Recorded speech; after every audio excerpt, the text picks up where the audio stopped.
For a year, a confidence man has swindled women with false promises of marriage. On March 8, 1953, NBC brought that case to Dragnet in episode 194, Big Laugh, as Sergeant Joe Friday is assigned to the Los Angeles Police Department's Bunco detail. Jack Webb plays Friday, with Ben Alexander as Officer Frank Smith. Peggy Weber appears as Grace Terrence, Jack Crucian as Thomas Conant, and Harry Bartell as Jonathan Benson. Written by John Robinson for Chesterfield, the broadcast follows Friday and Smith as the investigation finally produces a lead and brings them closer to their suspect in a case of deceptive courtship and patient police work. And now, the original broadcast.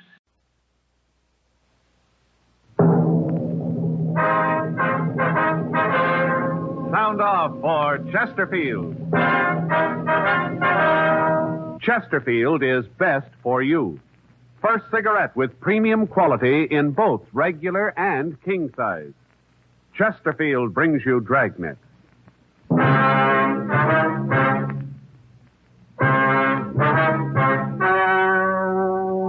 Ladies and gentlemen, the story you're about to hear is true. The names have been changed to protect the innocent.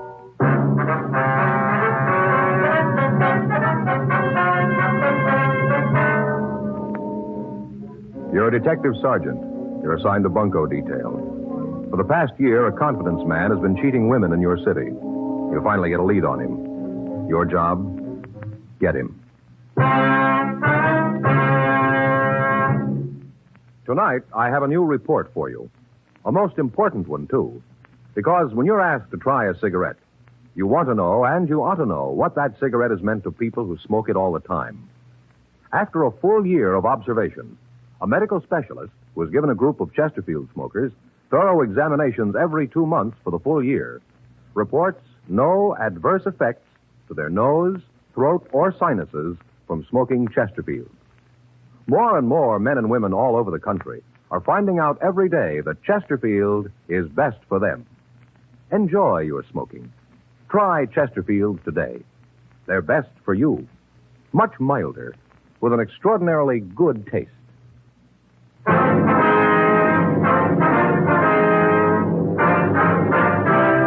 Dragnet, the documented drama of an actual crime. For the next 30 minutes, in cooperation with the Los Angeles Police Department, you will travel step by step on the side of the law through an actual case transcribed from official police files. From beginning to end, from crime to punishment, Dragnet is the story of your police force in action.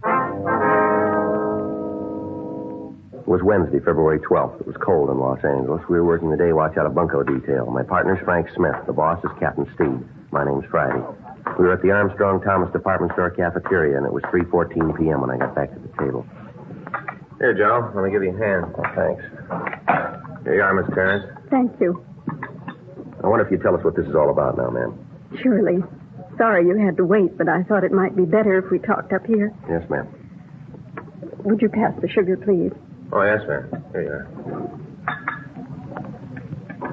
Well, it's not a pretty thing. I don't know how I could have been so foolish, but I guess when you get to be my age and you haven't got anything, almost any attention makes you forget. Yes, ma'am. How'd you first meet this man, Benton? I saw him first at a musicale. I met him very briefly that night. He called me the next day, said that he wanted to see me again. Well, I told him that I didn't think it'd be proper, but he insisted, so that night we had dinner together. He seemed so nice, I still can't believe it. Yes, ma'am. Such a wonderful time. I didn't think anybody could be so happy. We ate at a wonderful little place down at the beach. Then we went for a long drive and listened to the music on the radio. Just beautiful. The way the ocean looked, all moonlight and all. Mm-hmm. When'd you see him again, ma'am? Not until he left. He'd call a couple of times a day. It got a little embarrassing. The girls at the store here got to kidding me about it, but I didn't care. Then he told me he wanted to marry me. I couldn't believe it. So wonderful. Yes, ma'am. Then one day he told me that he was going to have to take a business trip up north. When was that? Do you remember, ma'am? I guess it was about 3 weeks ago, something like that. Mm-hmm. Go ahead, please. Well, he left. I went down to the station and saw him off. He kissed me and said that when he got back, we'd be married. We were going over to Las Vegas on our honeymoon. Wonderful plan. Wonderful. Then I heard from him, and he got to San Francisco. He called me from the hotel and said that he'd lost his wallet on the train. He told me he'd lost everything. All his money, identification, everything. Mm-hmm. That's when he asked me for the $100. I didn't think that anything was wrong, so I sent it to him. Where'd you send it, ma'am? To his hotel. Did you hear from him at all after that, ma'am? Not a word. At first, I thought that maybe he was just busy. I did think it was kind of funny that he wouldn't say something about getting the money I sent, but not a word. Then I got worried. Yes, ma'am, I understand. Finally, I called the hotel, and they told me that he'd checked out. I figured that maybe he was back in town and wanted to surprise me. So I called his apartment. The landlady told me that he had left a couple of weeks before, that he didn't leave any forwarding address. Yes, ma'am. I didn't know what to think. I didn't want to believe that he'd just used me, but there didn't seem to be anything else to think. Yes, ma'am. Then, of course, it was only $100. Seems that if he'd wanted to rob me, he could have asked for more. I still don't believe it, even when I know it's true. Yes, ma'am. Now, I wonder if you could give us a description of the man. Yes, I can do that. Let's see. He was tall. About how tall, ma'am? Over 6 feet, maybe 6 feet 2. He had blonde hair, kind of wavy. About how much would you say he weighed, Miss Terrence? I'd just be guessing, but I'd say about 190 or so. Let's see. I wonder if you'd be kind enough to come down to the city hall and look at some pictures for us. You think you might have one of him? Possible, ma'am. Maybe it'd make you feel a little better to know that you're not the only woman that this Benton has taken. There have been quite a few. I guess I knew that. Even if I didn't want to believe it, I guess I knew it was just a confidence game. Such a cruel thing, though, to use a person's loneliness to rob them. Yes, ma'am, it is. When you get along in years and you haven't got anything to hold on to, little attention and affection makes you forget everything else. Nothing else seems to matter. Yes, ma'am. I guess that's the way they figure it.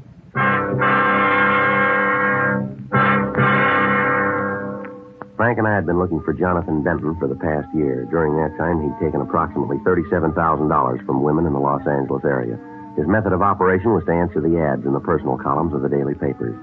He'd give the woman a whirlwind courtship, then under the pretext of having to clean up some business before marriage, he'd leave town. He'd call the next day and give them the story about losing his wallet and identification. He'd ask them for $100.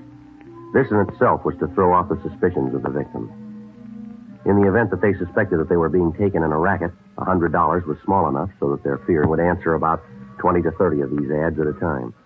And the request for money would hit all of the suspects at once. We'd had several complaints lately, and there was no way of knowing how many women were being taken and were too embarrassed to report it to the authorities. 4:30 p.m. We drove Miss Terrence back to the city hall and had her check the mug books. She was unable to give us an identification, however. Another month passed. During that time, we received 14 more complaints. In all instances, the description of the suspect matched that of Jonathan Benton. All available sources of information were checked. Bulletins had been gotten out carrying his description and the name he used. No result. On Wednesday, March 25th, we got a call that a man answering Benton's description had placed an ad in the personal columns of one of the daily papers. He'd used the name of Thomas Conan. The clerk at the ad counter gave us his address, and at 5:32 p.m., Frank and I went out to talk to him. Yeah? You Thomas Conan? Yeah, that's right. What can I do for you? Police officers would like to talk to you. Oh, sure, come on in. Always glad to talk to the law. This is my partner, Frank Smith. How do you do, Mr. Smith? How do you do, sir? If you boys will come on in, I'll shut the door. Thank you. Now, what's this all about? Well, sir, did you put this ad in the paper? Now, let me see. Texas cowman desires to meet petite young lady, object companionship. Spelled everything right, Dad. Yes, sir, that's mine. I wrote it all myself. How long have you been in Los Angeles? Well, now, let's see. Got in on the bus last Tuesday. That'd make a week and a day. Uh-huh. What brings you out here? Well, I guess you could say it's kind of a business trip. Got a little tired of the same faces back home, so I thought I'd just see what the rest of the country looked like. What little is of it. I'm from Texas, you know. Amarillo. Yeah. What's all this about, anyway? Some law I broke? No, it's about that ad. Oh, you found out, huh? Beg pardon? Oh, you found out about me saying I was a cattleman. That's it, ain't it? What do you mean? Well, now, I didn't mean no harm.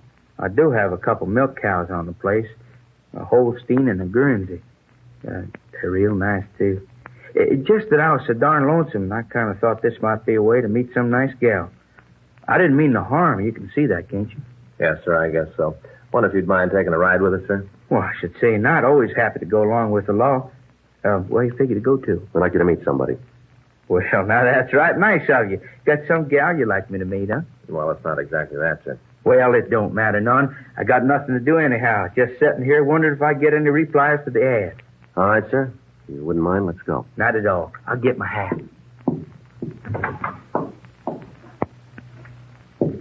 Don't hardly feel conspicuous in this hat at all. Is that right? Yep. Kind of thought people might make something of it, but they hardly even notice it. Had two little kids come up today, ask for my autograph. Guess they figured I was a movie star.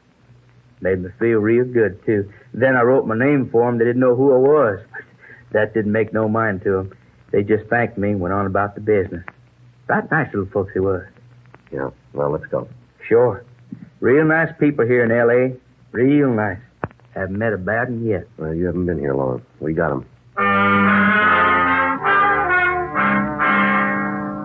5:40 p.m. We drove Thomas Conant downtown and had a car go out and pick up Miss Terrence. While we talked to Conant in the interrogation room, she walked by the open door and looked in at the suspect. She told us that he was not the man who victimized her. She was returned to her home, and after Conant had been checked through R&I, he was released. The next morning, Frank and I ran down a tip from an informant, but it led us nowhere. 10:18 a.m., we checked back into the office. You get the latest bulletin from San Francisco, Joe? Yeah, I looked it over this morning. They checked out the hotel Benton was staying at. He checked out of there. They haven't seen him since. Well, that means he's probably back here in town, huh? Well, if he is, we should start hearing about him again pretty soon. I'll get it. Bunco, Friday. Who? Oh, yes, ma'am. Yes, Miss Terrence, I remember. Yes, ma'am. Where was that? Would you give me that again? Yes, ma'am. 48 Vine. Uh-huh. Yes, that's right, ma'am. We'll get in touch with you. Right. Thank you very much. Bye. Grace Terrence? Yeah, she just saw Benton. Where? Went into an apartment out on Vine Street.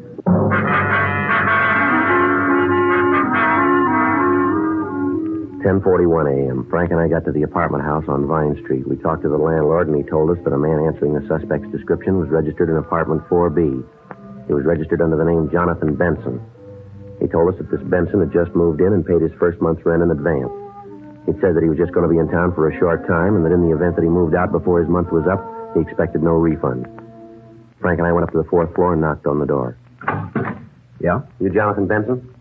Who are you? Police officers want to talk to you. What about? Might be better if we talked inside.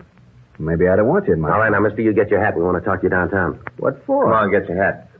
Just a minute. I think maybe there's been some kind of mistake here. Just tell me exactly what it is you're looking for. I'm sure we can work Come on, mister. Quit stalling. Get your hat, will you? Come on in. I'll get my hat. I'll get it for you. In this closet? Yeah, the gray one. You sure you got the right man? Looks that way. Mm-hmm. No way to work this out. What do you mean by that? Well, I don't even know why you want me to go with you. Seems you could fill me in on that. Got some people we'd like to have you meet. Who? You'll see when we get there. Here's your hat. Come on, let's go. You guys sure think you're the Gestapo, coming in here dragging a private citizen out of his house. If you haven't done anything wrong, you got nothing to worry about then, have you? That's not the point. I don't like it. Coming in here and take me downtown so a lot of stupid old broads can look at me. Who said we wanted women to look at you? You did. No, we said we wanted you to meet some people. Must have misunderstood, huh? Yeah, I guess you did. No way we can work this out, huh? There's no way. Now, come on. Oh, just a minute. I want to be sure I got my key. I don't want to be locked out. Don't worry about it. What do you mean? You might not be coming back. Frank and I took Jonathan Benson downtown. We ran him through R&I, but we got no identification. His fingerprints were rolled and checked, but they didn't make him. Miss Terrence was called and asked to come down to the city hall to try to identify the suspect. 2:30 p.m. We took him to the interrogation room. You ever use the name Benton? No. You sure? Yeah. You ever use any other alias? Why should I? You tell us. Now, look, why don't you come off it? Tell me what this is all about. You told us you just got into town, is that right? Yeah, I've been here about a week. Where'd you come from? Up north. Where up north? San Francisco. You live up there, do you? Most of the time, yeah. Most of the time. What's that mean? Just that. Most of the time I live in San Francisco. That hard for you guys to understand? What line of work you in? I'm a salesman. Yeah, what do you sell? Whatever people want to buy. What are you selling now? Nothing right now. That's why I'm here. I'm looking for a deal. You know a woman named Grace Terrence? I don't think so. Might. Why? We'd like to know. Hey, maybe I'm wrong about all of this, but it seems to me that I had to be booked or you had to let me go. They changed that law? No, that law's still good. Then let's stop horsing around. I got a lot of things I want to do. Fill me in on this and then let me out of here. All right. There's been a confidence man working in the L.A. area, been taking money from women. Gives them a big pitch about wanting to marry him, and then he hits them up for $100 and leaves them. Sounds like a good racket. He's taking a lot of money from people who haven't got it to spare. Offhand, I'd say that's a tough luck. Offhand, we'd say you're wrong. Way you look at it. Where do I fit into this little fantasy? You look good for the guy who's been pulling the deal. Me? That's right. You guys are flipping. Description matches. So I look like another guy. Everything else about you checks out. So you figure you made me for the job, huh? That's what we figure. Which way's the gas chamber? Oh, come off it, fellas. You guys know you're trying to hang a bad rap on me. You know it, and so do I. Now, let's call the whole thing off. I can get out of here, and you can get to the peanut. I'll get it. Hello, Miss. They told me I could see you right here. Oh, yes,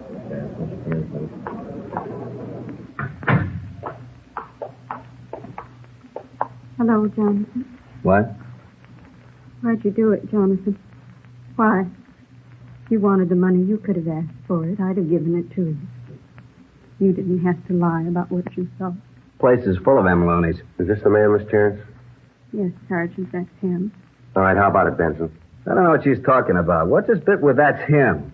Loonies jumping with. All right, now, Benson, I've had enough of that. Now, come off it. You've just been identified. We got a lot more of them that we can have here. I think they'll identify you, too. Why, John? Why? Oh, get her out of here. One thing I can't stand is a woman bawling. Something comes along, they can't figure out right away they got to bawl. Anything comes along, they got to cry. I'm sick of it. All right, ma'am. Maybe it'd be better if you waited in our office. Yes, Sergeant. Still don't know why he did it. Why he took this way to get the money. I took this way because it was the easy way. You broads are all alike, every last one of you. Let me get a few things straight first. You say I took $100 from you, is that right? Yes. All right. Now, I want you to think about this and think real careful. Didn't I say that I wanted to borrow the money? Isn't that what I said, borrow? Yes, that's what you said. Did I say that I'd pay the money back in any certain time? I don't know. Well, you think real good. You'll remember that I didn't. I just said that I'd pay you back. That's all. I didn't say when. I don't care. There you are. Is it any crime to borrow money from a friend? I borrowed the money from her. I'll pay it back. You said you wanted to marry me. You said you loved me. Oh, come off it, Sarah. You got no beef. You got the soft light and the romantic music. You got it all. Look at you. Take a good look. Who'd want to marry you? Here, just a minute. Here. Here's $100 I borrowed. I want to pay you back. I got $100 worth of laughs from you. That much easy. Here's your dough. Now go home and have a good cry. I wouldn't marry you if you were the last woman on earth. That's enough of that, Benson. You're not just kidding. This old harpy with romantic ideas. What a laugh. She thinks anybody want to marry her, and she's a loony, too. I didn't think anybody could be this mean. I didn't think anyone could be this cruel. I don't believe. You got no choice. You knew it all along. Thanks for the laughs. Come on, Miss Terrence.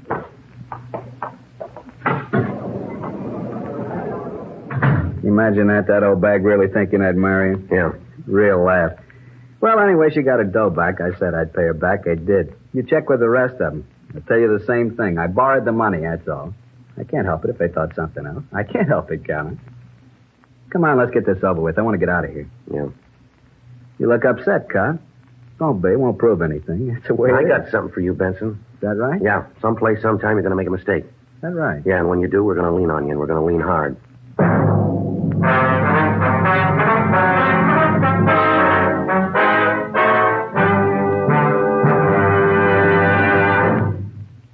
You are listening to Dragnet, the authentic story of your police force in action. Chesterfield Regular, Chesterfield King Size. The first cigarette to give you premium quality either way you like 'em. This means that King Size Chesterfield contains tobaccos of better quality and higher price than any other King Size cigarette. Chesterfield is first to name all its ingredients that make the best possible smoke. And Chesterfield gives you this full year's scientific report. No adverse effects to the nose and throat of a group smoking only Chesterfield. So enjoy your smoking. Change to Chesterfield today. Much milder, with an extraordinarily good taste.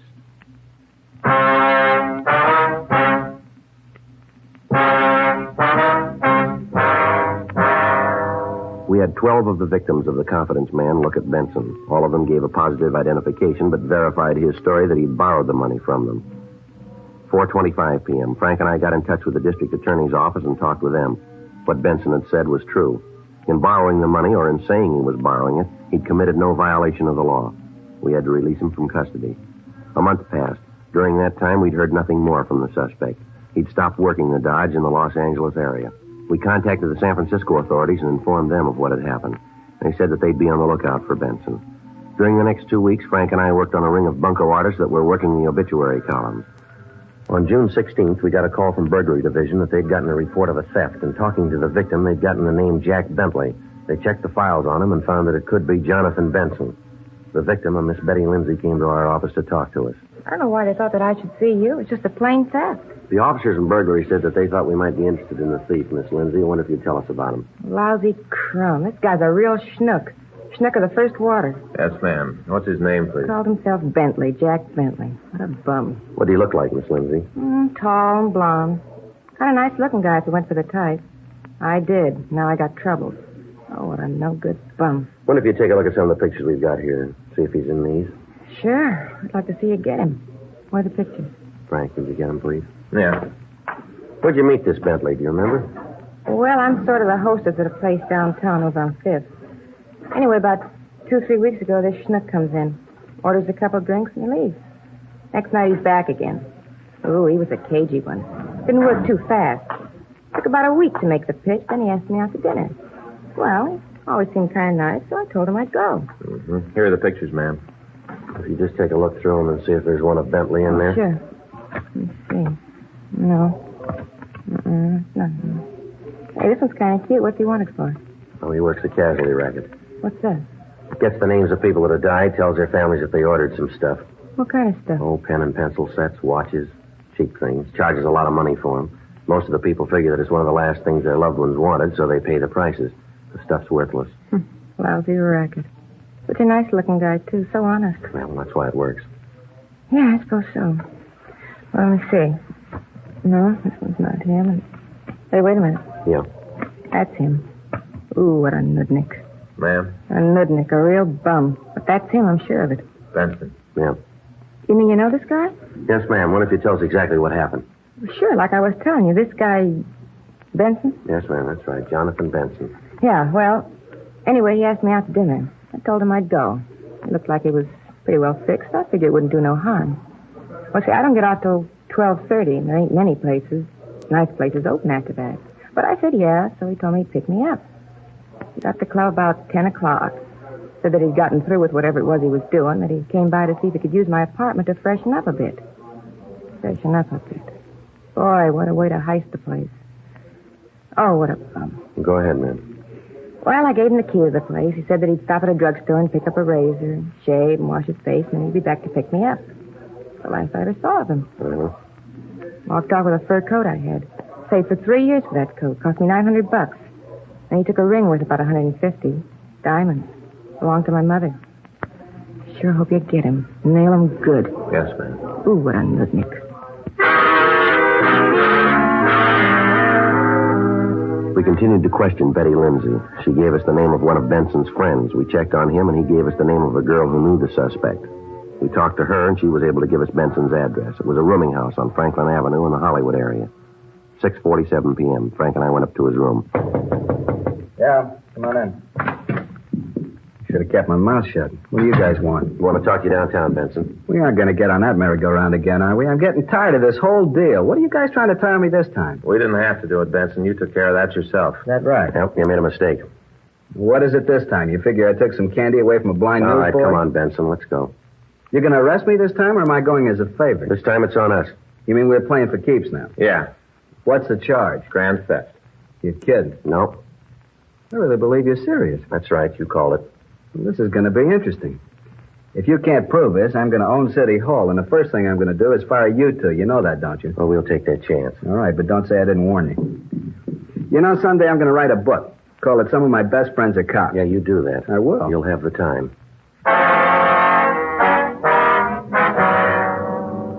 We took the suspect downtown. We talked to him for over an hour, but he'd admit nothing. Without being able to produce the stolen articles, the case would be difficult to prosecute. We had Benson take everything out of his pockets. Among his personal effects, we found a key to a locker in the subway terminal. 2 men from Bunco Division took the key and went down to the terminal. They recovered a locked suitcase and brought it back to the squad room where we were questioning Benson. How about it, Benson? This yours? Never saw it before in my life. It's locked. You got a key to this, Benson? I told you it wasn't mine. What more can I say? See those keys there, huh, Frank? Yeah. Here. All right. I don't know what this is all going to prove. I told you the suitcase isn't mine. Yeah, that figures. That's how come the keys fit, huh? Cheap suitcase. A lot of the keys doubled. Is that right? Sure, lots of times I lost a key for one suitcase, used the key from another one to open it. You ever find one of these in the case? I never saw that fur coat in my life. Haven't got the slightest idea how it got there. I want to talk to a lawyer. You're getting kind of jumpy, aren't you, Benson? Sure, I don't mind admitting it. I told you I got no idea where that coat came from, but I know you guys aren't going to believe it. You're out to get me. You said so. You're going to try everything you can do with it. You want to tell us about it now? There ain't nothing to tell. I don't know nothing about it. You don't ever give up, do you? I don't know what you're talking about. I want to see a lawyer. All right, we'll fix it so you can put that call in. We got the owner of this coat on the way down here. She's going to identify him, and that's all we need. Now, you just sit there and keep your mouth shut, will you? I'll get it. Bunco, Smith. What's that? Oh, yeah, sure. Sure, I remember. What? You did, huh? Well, that's swell. Glad to hear it. Well, I wouldn't know. I'm not much of an authority, I guess. Her name's what? Yeah, it's a nice name. Well, I'll be glad to tell him. I'm sure he'll be pleased. Thanks very much for calling. When are you leaving? I see. Okay, thanks a lot. Bye. Anything? Yeah, it's that kid from Texas, you know, that Thomas Conant. Oh, yeah. You mean the cattleman? Yeah, got an answer to his ad. Is that right? Yeah, somebody called him up and he said that he made a real good deal for himself, and he's shipping her back to Texas. Well, you mean he found a girl? No, bought himself another Holstein.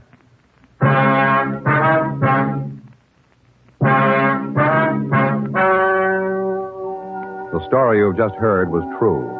The names were changed to protect the innocent. On October 17th, trial was held in Department 87, Superior Court of the State of California, in and for the County of Los Angeles. In a moment, the results of that trial. Now, here is our star, Jack Webb. Thank you, George Fenneman. Quality throughout is what we try to put in every Dragnet show, and it's what Chesterfield gives you in every cigarette. It's the first premium quality cigarette in both regular and king size. And smoking 2 packs a day myself, I can tell you that they're milder, with a real good taste. Chesterfield.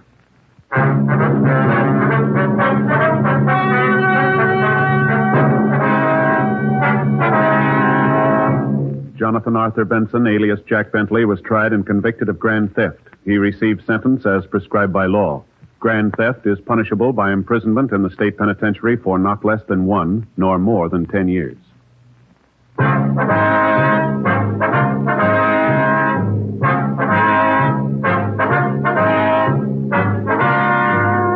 You have just heard Dragnet, a series of authentic cases from official files. Technical advice comes from the Office of Chief of Police W.H. Parker, Los Angeles Police Department. Technical advisors, Captain Jack Donahoe, Sergeant Marty Wynn, Sergeant Vance Brasher. Heard tonight were Ben Alexander, Peggy Weber, Harry Bartell. Script by John Robinson. Music by Walter Schumann. Hal Gibney speaking. For a million laughs, tune in Chesterfield's Martin and Lewis show, Tuesday on this same NBC station. And sound off for Chesterfield. Either regular or king size, you'll find premium quality Chesterfield much milder. Chesterfield is best for you. Chesterfield has brought you Dragnet, transcribed from Los Angeles. Ladies and gentlemen, make tomorrow your D-Day. Get an extra bond for defense. Step into any bank or post office and buy yourself a profitable share in America's future. As an investment, bonds are better than ever. They can help you save safely, conveniently, and profitably. So whether you already buy on the payroll savings plan where you work or the bond-a-month plan where you bank, get an extra bond for defense tomorrow.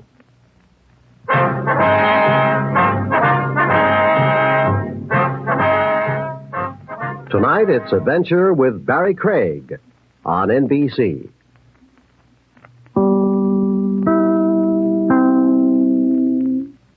Our thanks for joining us for Dragnet, episode 194, Big Laugh. Follow Dragnet for more classic broadcasts.